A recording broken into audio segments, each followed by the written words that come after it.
Napanganga si Gianna sa sinabi ni Sedi. Malakas nitong itinulak sa kasinipa sa ilalim ng tuhod. Napaluhod ito sa sahig dahil hindi iniwasan ang sipa niya.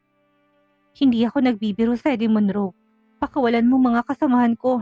Matalimang boses na giit niya. Ngumisi lang si Sedi habang nanatiling nakaluhod sa sahig. Paano kung ayaw ko, Gianna? Pangmamatigas nito, naningkit ang mga mata ni Gianna sa narinig. Imuko siya tinawakan nito sa kwelyo. Their faces became closer against each other. But Gianna didn't feel any closeness even though Sadie's breath was right in front of her face. Ang tanging nararamdaman niya ngayon ay galit para sa lalaki pag-aalala para sa kasama niya. If they were to get involved in the crossfight of this organization, Gianna wouldn't be merciful and kill her way out. Kahit pa ikakapahamak niya yun. Ang mahalaga makalabas sila ng isla. Let them go, Sadie. Kung ayaw mong habang buhay mo nang hindi makikita si Vier. Matalimang boses na banta niya. Agad na nawalang ngisi ni Sadie. Tumalim ang mata nito, tinawakan siya sa magkabilang balikat bago itinulak ang katawan niya sa sahigat kagad na kinababawan. So are you telling me na mas mahalaga sila kaysa sa akin, ha? Gianna? Umigting ang panga nito sa pigil na galit habang matalim pa rin ang tingin sa kanya. Hindi nagpatinag si Gianna. Oo, kaya kung ayaw mong sundin ang sinasabi ko, humanda ka. Dahil hindi mo na makikita ang anak mo kahit na kailan. Napatawa to ng mahina, pero may kasamang galit. Huwag mo ubusin ang pasensya ko, Gianna. Hindi mo alam kung paano ko magalit. Tumaas ang sulok ng labi ni Gianna sa isang nangiinsultong ngisi. Show me then. Show me the real Sadie Monroe who was feared by people. Ang dating madilim na mukha ni Sadie ay lalo pang dumilim dahil sa sinabi niya. Kumilos ang kamay nito at walang sali-salitang sinakal ang leeg niya. Hindi ako nagbibiro, Gianna. Do you really want your team over me? Sa tingin mo, hayaan ko yon? Sa tingin mo, hahayaan ko na mawala kayong muli ni Vier sa akin? Mapait na napatawa si Gianna, pero hindi sumagot at tinayaan si Sadie na sakalin siya. Bagamat ang sakal nito ay walang halong puwersa. Gianna knew that Sadie wouldn't bring himself to hurt her. Daddy, what are you doing to Mommy? Biglang tumakbo palapit sa kanila si Vier, saka mabilis na hinawakan sa balikat ang ama nito at pilit na itinulak. Dahil hindi naman ganun kahigpit ang pagkakasakal ni Sadie kay Gianna, ay nagpatianod siya sa tulak ni Vier. At binitawan si Gianna. Napaupo sa sahig si Sadie at mahinang tumawa sa kahinilang anak payakap. Anak, huwag kang mag-alala. Your mommy and I are just tussling against each other. Tumayo to sa kaginulong buhok ng anak at nilapitan si Gianna na nakahiga pa rin sa sahig. Inirapan to ni Gianna nang inilahat nitong palad sa kanya. Pero tinanggap din niya yun at tinayaan niyang tulungan siyang makatayo upang lalo pang hindi maghinala si Vier. Na nag-aaway sila ni Gianna, inakbayan siya ni Sadie at bahagyang niyakap. See baby, hindi kami nag-aaway ng mommy mo. We are good. Peking umiti si Gianna sa anak pero hindi nagsalita. Kaya si Sadie muling kumausap dito. Vier, anak, dito ka lang muna, okay? If you are hungry, just ask these two for food, okay? Tinuro nitong 2 tauhan na tahimik na nakatayo sa likuran ni Vier. Nakangiting tumango ang bata. Mommy and I were going to a fight with bad guys. Huwag kang mag-alala dahil magiging safe ka dito. Hindi lang sea creatures ang nandoon kundi meron ding maliliit na kwarto kung saan may kama at pwedeng mahiga si Vier. Meron ding maliit na refrigerator at puno yun ng supplies kaya hindi magugutom ang bata. Mahigpit na yakap naman ang binigay ni Gianna sa anak. Hindi niya alam kung ano naghihintay sa kanya paglabas. Pero alam niya't naniniwala siya kay Sadie na hindi siya nito pababayaan. Nang makalabas sila ng basement ay bumalik sila sa opisina pero hindi sila tumigil doon. Merong private elevator doon at giniya siya ni Sadie na sumakay. Gianna remained silent all this while.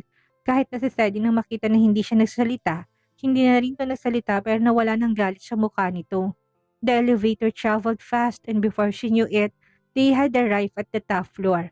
Muli sumunod sa kanya kay Sadie nang lumabas ito dahil sa pag-akala niya ipupunta sila kung saan may laban. Pero nagulat na lang siya nang madiskubring dinala siya ni Sadie sa penthouse nito. Madilim ng paligid sa labas pero dahil sa glass wall, ang nakapalibot na dingding ay kitang-kita ni Gianna, ang karatig na gusalit ang trapiko sa baba. Malawak ang isla at kahit nasa tuktok pa siya ng pinakamataas na building ay hindi abot ng kanyang tingin ng kabuuan nun. Why did you bring me here? Nilingon niya sa Sadie para kumprontahin pero nagulat siya. Dahil nasa likuran niyang lalaki at halos tumikit ng katawan nito sa kanya. Agad na nagsalubong ang kilay niya nang makitang nakakalokong ngisi sa mukha nito. You want to fight, hindi ba? Let's fight. Tumaas ang sulok ng labi nito. Wala salita-salitang binuhat siya nito sa dinala sa malapad na kama. This was an open setup room, kaya walang walls na nagsiseparate ng living sa master's room. Kahit ang malawak na banyo salamin lang din ang nakatabon. Sadie dropped her body on the bed bago siya nito kinububawan. Alam mo ba, ito ang fight na gusto ko. Anito perong kamay kagad na pumasok sa loob ng t-shirt niyang suot. Stop it, Sadie! Banta niya perong matalim na mata ay kagad na natunaw ng matalim na titig nito. Hindi ba't ang sabi mo'y parating ng mga kalaban mo? Why are you still doing this? Pilit niya itong tinulak pero lalo lamang naging malikot ang kamay ni Sadie. Nagugustuhan mong ginagawa ko sa'yo, Gianna. How could you tell me to stop? Gianna could feel the heat starting to travel in her veins with Sadie's touch. Ngunit habang abalang dalawa sa katawan ng isa't isa, ang kalaban na sinasabi ni Sadie nakapasok na sa building na kinaroroonan nila nang walang nakakapansin. Masakit mang aminin na kahit siya galit siya kay Sadie, hindi pa rin siya kayang baliwalain ang nararamdaman niya para dito. Dahil kahit na alam niyang galit si Sadie sa paglusob nila sa isla nito, hindi pa rin siya nito kayang saktan. He even let her feel that his feelings were genuine. Sa bawat haplos ito'y natatanggal ang galit at pag-aalangan niya na hulihin ito.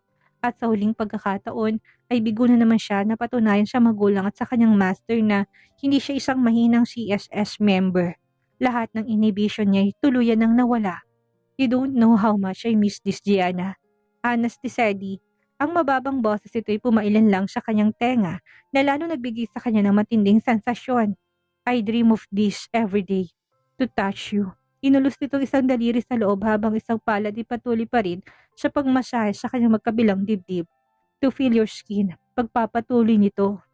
Buong sandali patuloy lang siya malakas sa paghalinghing habang nilalasap ang sarap na ginagawa sa kanya ni Sadie.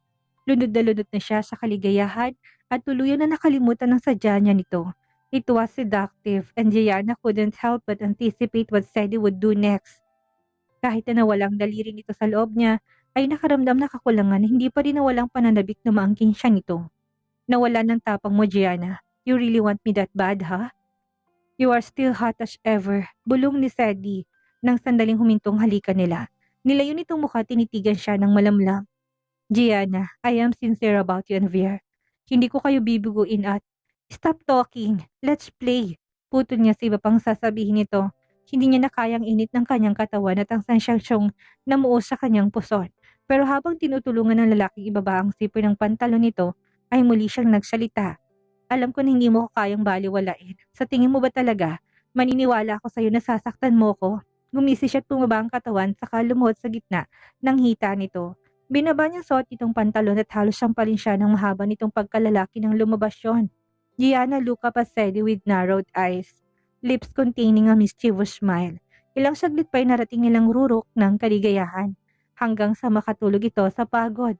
Samantalang habang nangyaring kakaibang away ni Gianna at Sadie, ang lalaki nagtangkang pumasok sa penthouse ni Sadie ay may nakaaway din ang mga chop na nilagay ng lalaki.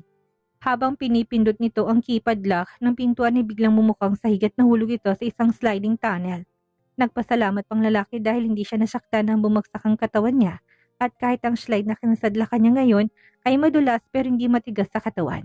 Kung nabigo man siya na makapasok sa bahay ng Monroe na yon, ay susubok siyang muli. Yun ang inakala ng lalaki dahil matapos ang halos 2 minuto nang padausdos ay bumagsak ang katawan niya sa tubig. Sinubukan itong lumangoy pa itaas ngunit may harang yun at wala malang munting espasyo para makahingat makalanghap ng hangin. Sinubukan itong lumangoy pabalik sa lugar na pinagbagsakan pero nakasara na yon. Tila nasa loob siya ng isang container van pero puro bakal ang nakapalibot sa kanya. Wala pang 1 minutong lumipas ay napansin niyang tila itim na kumpol ng mga isda na papalapit sa kanya at sumuot yon sa butas ng reyas na nakapalibot sa kanya. Nang makalapit ang isda, saka lang nalaman ng lalaki mga pirana ang isda na yon. At nanlalaki ang kanyang mga mata at ang unang inatake ng mga to. Kaagad na namula ang tubig at sa dami ng mga pirana ay hindi man lang inabot ng 1 oras at ang tanging natira sa katawan ng lalaki damit itong suot at ang bungo at buto nito. Lahat ng ito'y pinagmamasdan ni Sadie sa kanyang laptop. Nakaupo siya sa kama at nakasandal habang si Gianna na halos naubusan ng lakas ay nakahiga sa kanyang hita. Sadie, will you really let my friends out? Sinara na Sadie ang laptop at nilingon si Gianna sa kamarahang hinaplos ng daliring mukha nito. Vera, puno ng paglalambing ang boses sa tawag nito sa pangalan niya. Kahit ng boses sa iniba nito bilang si Nash. Saka lang naalala ni Gianna ang katanungan sa isip niya tungkol sa pagbabago ng boses nito. So, you can actually change your voice without using a voice changer? Aniya. Pero sandali lang siyang namangha dahil batid niya na bilang isang Shady Monroe ay marami itong kakayahan. Yumuko si Sadie, tinampian siya ng mabilis na halik sa labi. Pero hindi ko ginamit ang identity kong na Nash para lokohin ka, Vera. At hindi ko din binalak na pahulugin kita sa aking bitag. Nakilala kita bilang Vera. At nagustuhan kita bilang Vera. Na makita kita bilang Gianna ay sigurado ako sa puso ko na ikaw si Vera. Ang babaeng nagugustuhan ko. So how could I hurt you? How could I fool you? Ang alam ko lang ay ang mahalin ka. Buong pusong ngumiti si Gianna. Hindi niya na pinagdududahan ang mga salita ni Shady. Kinuha niyang palad nito at pinagsalikop ang kanilang daliri. I can let your friends out. Kinulong ko lang naman sila para sa kaligtasan nila. I don't want them to crossfire in the war between me and the organization. Marami nang nakahalong kalaban sa isla bago pa man kayo dumating. At kung akala niyong mga bisita ngayon sa isla ay mga simpleng mamamayan lamang na nais magliwaliw ay nagkakamali kayo.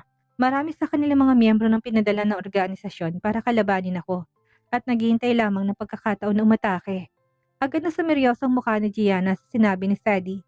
Ang 2 tauhan mo nakasama si Vier. Sigurado ka bang maasahan sila? Oo naman. Relax sa sagot ni Sadie. Muli itong sumandal sa headboard at kinuha ang phone kung saan nakakonektang CCTV camera. Mula sa underground basement kung nasaan ang anak nila. Masaya pa rin to habang nanonood sa lumalangin na naglalaki ang isda, habang nasa likuran at nagbabantay lang ang 2 bodyguards. Maya-may tumunog ang phone ni Sadie at si Sentel ang tumatawag na kagad naman sinagot ng lalaki. Nilagay nitong tawag sa loudspeaker kaya kahit si Gianna nakinig sa usapan ng dalawa. Boss, they are starting. Should we let them out? No, mabilis sa sagot ni Sadie. Silang ating alas. Hayaan mo silang kumilos at tila wala tayong alam sa nangyayari. Kapag nadala mo na sila sa Central Zone, saka mo ko tawagan. Kapit at boss. Pinatay ni Sadie ang tawag saka bumalik sa pagkakahiga. Hindi ba tayo lalabas para harapin sila? Nakakunot ang noong tanong ni Gianna. Niyakap niya si Gianna at dahil pareho pa rin silang nakahubad, ay ramdam niyang init ng katawan nitong nakadikit sa kanya. Let them be. Fishing should have patience, baby. Ngunit ang pasensya sinasabi ni Sadie ay wala sa bokabularyo ng isang bantay ni Vier. Na makuha ang hudyat mula sa kasamaang nag-operate ng CCTV camera, kaganitong pinatay ang kasamang bodyguard, saka lumabas ang basement kasama si Vier. Boss, lahat sila nasa Central Zone. Malamig nang umiti si Senang na marinig ang sinabi na ni Sentel pababa. Nang 2 matapos ang 2 oras ng pamamahinga. Gianna looked refreshed and happy. Kitang-kita yun ni Sadie sa mga mata at kilos nito, kaya hindi niya mapigilang nakawanton ng halik sa labi na ikinatawa na lamang na babae, lalo na't bumukas ang pintuan ng elevator at bumungad sa kanila ang naghihintay na tauhan. Bantayan sila at siguraduhin hindi makakalapit sa gusaling ito. Utos ni Sadie nang makalabas ng elevator. Wala nang itinakaharap si Gianna at napalitan na yun ng matinding killing intent. Copy, boss. Sumaludong tauhan saka mabilis sa sinunod ng utos niya. Tahimik naman ang sumunod si Gianna kay Sadie. Hindi sila bumaba sa basement kung saan ang opisina nito. Bagkus lumabas sila sa lobby kung saan ay may sasakyan na naghihintay sa kanilang lalaki.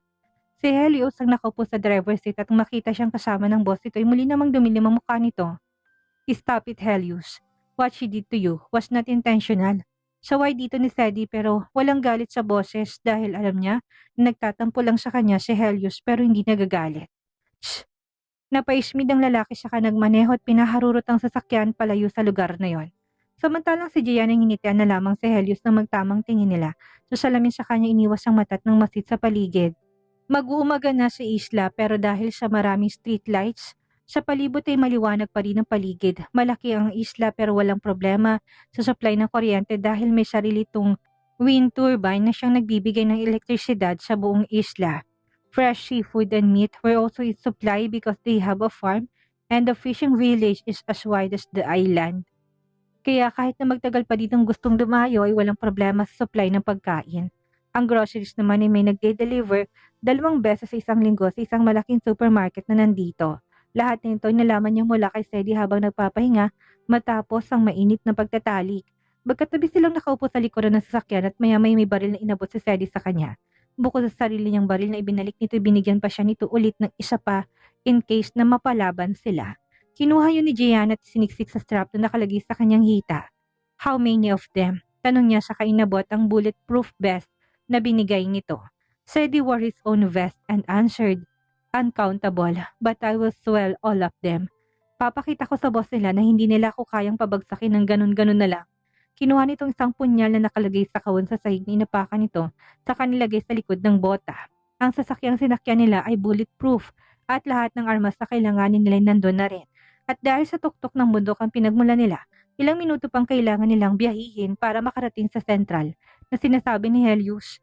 At bago pa man sila makarating doon ay may dalawang lalaki na kaagad na humarang sa kanila at may isang kalalakihang nakatayo sa harapan ng sasakyan habang nakatutok ang baril sa kanila.